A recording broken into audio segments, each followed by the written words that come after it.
you know, and there's a lot of lakes like that out there, but those ring a bell to me right there. Those three, you know, Grand Lake, Lake Fork, Chickamauga, Guntersville, they just get so much pressure, and the fish are really smart. You know, especially those mature, you know, 4+ pound fish. They're so smart and mature.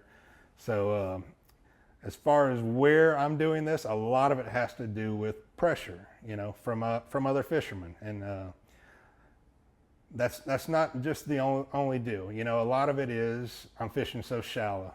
You know, this is more of a technique for the shallow water. You know, both of my wins were in that, you know, 1 to 2 foot of water, I would call it, 1 to 3. You know, so a lot of that, you know, fishing pressure isn't just the anglers. It's just where they're located. You know, they're in a foot, 2 foot. Some of those fish at Chickamauga were in 8-9 inches of water. I don't understand how a fish was underneath the mats. It really was. That was you saw I was making, you know, really long casts to those fish and getting them to eat. So that was a pretty cool deal to see evolve. And it was, you know, about being stealthy and quiet, and just, it was amazing to see the fish bite after sitting there for that long, when other people would blow through there and catch one or miss two or not even get a bite, you know. So the weird part about being stealthy, like at Chickamauga, it was the pressure, finding the shallowest water, you know, behind people, being confident that you're going to get bit.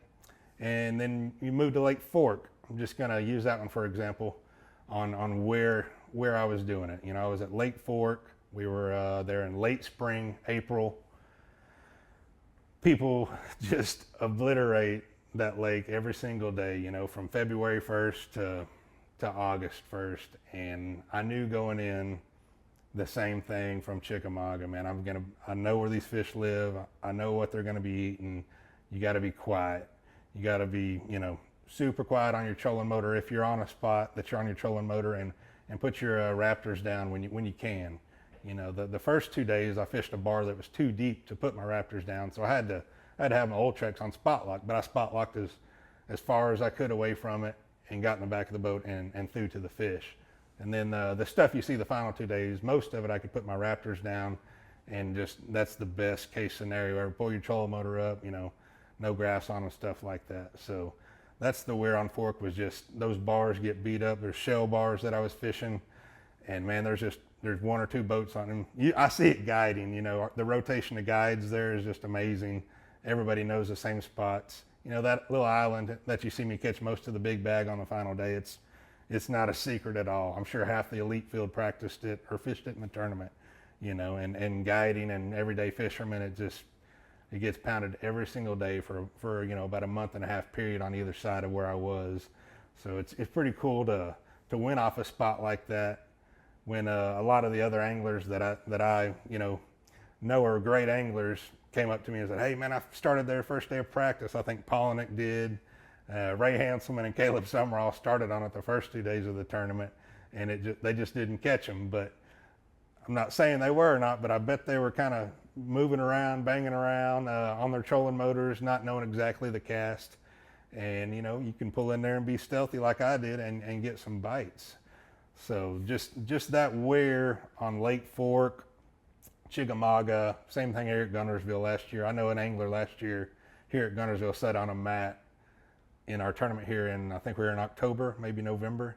I know one of our anglers, not gonna say his name, sat on one mat the whole tournament. He made the cut, made it all 3 days on one mat. He never picked his poles up until the end of the day each day. And he caught big bags, but he never moved. He was super stealthy, sat on those fish, knew they were there. I mean, he probably made 1,000 casts without getting a bite, and then he'd catch one. He probably should have been pretty close to winning the tournament if he would have got the fish in. You know, he told me he lost like 25 pounds the first day.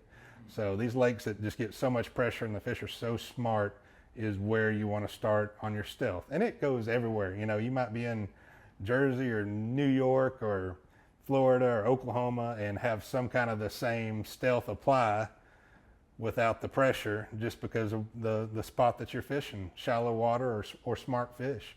You know, there's a lot of variables that go into it. So that's where we're going to start with the wear. And now we're going to go to there's your wear. Look at that bass. Now we're going to go to the why. Why are we doing it? And this is all going to mix together, the where, why, how. You know, I'm throwing it all together. Everything's going to mix together. But why, in my mind, do these fish start biting after you've been there for 15, 25 minutes. And that goes back to how smart they are. But the key for me at, say, Lake Fork, and it was the same thing at Chickamauga, it was just a different bait fish, was those fish are in that mat at Chickamauga, and those fish are on that shell bed at Lake Fork. They're not leaving. They're swimming around it, but they're not leaving. But every now and then, here's what happens. Like at Fork, those gizzard shad were spawning on those little shell bars. You couldn't see them, they're underwater, but they come in there and spawn in big groups. It might be 7 of them, it might be 107 of them. You don't know, you don't see them. You'll see them flick around you. And usually when I see some shad flicking on the outside, I know something's about to go down because those shad are moving in to spawn, those big gizzard shad. They might be a 5-inch gizzard shad. We might have them 15 inches at Lake Fork, gigantic ones that they can't eat. But they'll swim in there in a group, and they're kind of dumb, they're not smart. They'll swim in there on those shell bars, and those fish will just, you saw it on camera some, on the Lake Fork Live stuff, those fish will go to eating. Boom, boom, boom, boom, boom, boom, boom. And the deal is you got to get in there real fast. I was, throwing in there. I'd get it right on top of those fish that were eating those shad, and I'd catch 1 or 2, and it was over, So the why I'm sitting there so long, not just because the fish are smart in the pressure, but the bait fish are moving in there, but they're not constant. You might pull up every now and then at the right time and catch one that's just being dumb or just ate a shad, but it's not constant. It might be 30 minutes, it might be 10 minutes, it might be an hour and 30 minutes until a group of shad swam up there and they got 8, and boom, I'd catch 1 or 2, in that 1 cast to 5 minute time frame. And it was kind of the same thing at Chickamauga. And the information Bass University provides isn't your basic run-of-the-mill fishing video. This is specific information from A to Z to help you learn, get to the water, and become a better angler quickly.